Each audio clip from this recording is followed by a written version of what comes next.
कई बार हमारे सामने घटनाओं के बाद कुछ ऐसी प्रतिक्रियाएं सामने आती हैं जो हमें उस घटना को नए एंगल से सोचने पर मजबूर कर देती हैं। कई बार कुछ ऐसी घटनाएं होती हैं जो हमें इतिहास के इतनी गहरे अंधेरे में लेकर के जाती हैं कि उसके खौफ से हम एक बार फिर से उसको सोचने पर मजबूर हो जाते हैं। आज से कई साल पहले कश्मीर में जो कुछ भी हुआ उसका दर्द आज तक भी हजारों लाखों कश्मीरी परिवार झेल रहे हैं, कश्मीरी पंडितों के परिवार झेल रहे हैं।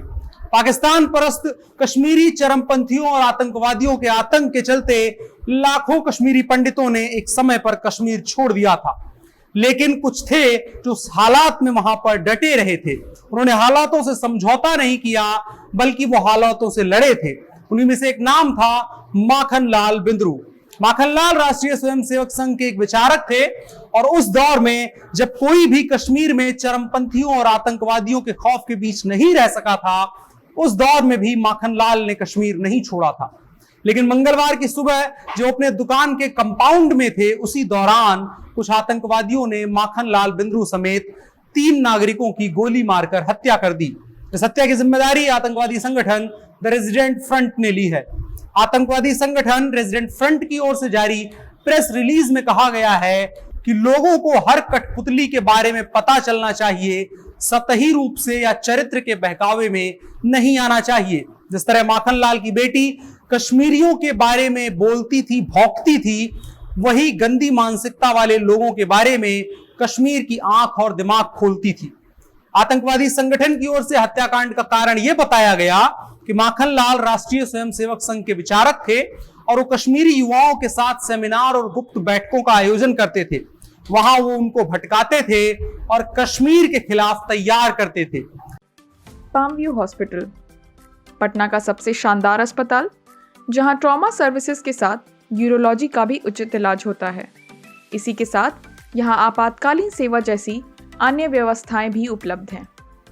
इसके बाद सामने आई माखनलाल बिंद्रू की बेटी डॉक्टर श्रद्धा बिंद्रू और उनका बयान काफी वायरल हुआ। वीडियो को साझा करते हुए लोग अलग अलग सोशल मीडिया प्लेटफॉर्म्स पर लिख रहे हैं कि हिम्मत हो तो ऐसी। डॉक्टर श्रद्धा ने कहा कि उनके पिता भले ही मर गए हों लेकिन उनकी आत्मा हमेशा जिंदा रहेगी। उसने कहा, मेरे पिता एक लड़ाकू थे और उन्होंने हमको भी ऐसा ही बनाया है। दम है तो यह आतंकवादी आकर हमसे बहस करें पढ़ाई लिखाई, समझदारी और प्रोग्रेसिव विचारधाराओं के मुद्दों पर, ना कि पत्थर फेंकने और गोलियों से लोगों को मारने पर। उसने कहा कि तुम आतंकवादियों की औकात इतनी है, छुपकर सिर्फ गोली ही मार सकते हो।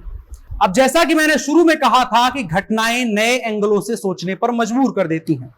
एंगल यह है कि अभी हालिया दिनों में कश्मीर में धारा 370 और 35A हटाई गई और कहा जा रहा है कि इन धाराओं के हटने के बाद सालों पहले कश्मीर से पलायन कर गए खास करके कश्मीरी पंडितों के लिए कश्मीर वापस आना फिर से आसान होगा।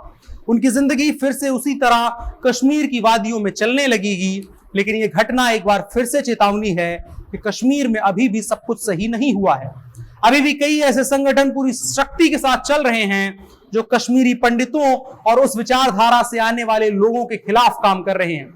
तो कैसे सरकार दावा कर सकती है कि कश्मीर में सब कुछ सही हो गया है? आंकड़ों के मुताबिक धारा 370 के हटने के बाद कश्मीर में घटनाओं के मामलों में कुछ कमी तो आई है, लेकिन असलियत यही है कि चरमपंथी आज भी वहां सक्रिय हैं और सरकार भरसक भले ही कोशिश कर रही है कि वहां जनजीवन बहाल किया जा सके, लेकिन समय समय पर हो रही ऐसी घटनाएं लगातार सामने आ रही हैं जिनके चलते सरकार के सारे मंसूबों पर बट्टा लग रहा है। और अब हुई इस हत्या ने एक बार फिर से सवाल उठा दिया है कि कश्मीरी पंडितों को कहा तो गया कि सब कुछ फिर से ढर्रे पर आ गया है और उनकी वापसी को सरकार तय करेगी, लेकिन उनकी सुरक्षा का क्या सरकार इस बात का दावा कर सकती है कि कश्मीरी पंडित वहां वापस आएंगे और उनके साथ कुछ भी गलत नहीं होगा? कम से कम रेजिडेंट फ्रंट जैसे संगठनों के मंसूबों को देखकर ऐसा तो नहीं लगता कि कश्मीर अभी भी उन प्रताड़ित कश्मीरी पंडितों के रहने लायक हो पाया है। बाकी सरकार है जो कहे वही ब्रह्मवाक्य है। और साथ साथ उन विपक्षी दलों पर भी सवाल है जो देश भर में घूम घूम करके इंसानियत पर बात कर रहे हैं, लेकिन कश्मीरी पंडितों के हक की बात करते हुए उनको सांप सूंघ जाता है। उम्मीद करते हैं कुछ मानवता और सहानुभूति उनके अंदर ही पैदा हो और देश भर में घूम घूम कर लोगों के हितों की बात करने वाले, मानवाधिकार की सुरक्षा करने जैसी बड़ी बातें करने वाले विपक्षी नेताओं को भी कश्मीर की हालत पर बोलने का मौका मिले। खैर, उमर अब्दुल्ला का वहां जाना एक अच्छा संकेत है, अच्छा कदम है। परिवार के साथ जाकर के उनका खड़ा होना एक सकारात्मक संकेत है। अब आंकड़ों पर चलते हैं। गृह मंत्रालय के मुताबिक अनुच्छेद 370 हटने के बाद आतंकवाद की घटनाओं में करीब 35% की गिरावट आई है। सूत्रों के मुताबिक 2019 में जनवरी से लेकर के 15 जुलाई तक घाटी में कुल 188 आतंकवाद से जुड़ी घटनाएं हुई हैं। वहीं 2020 में इसी अवधि में 120 आतंकी घटनाएं हुई हैं। साथ ही पूरे समय के दौरान 2019 में 126 आतंकी मारे गए हैं, जबकि साल 2020 की इसी अवधि में 136 आतंकियों का ऑपरेशन ऑल आउट के तहत खात्मा हुआ है।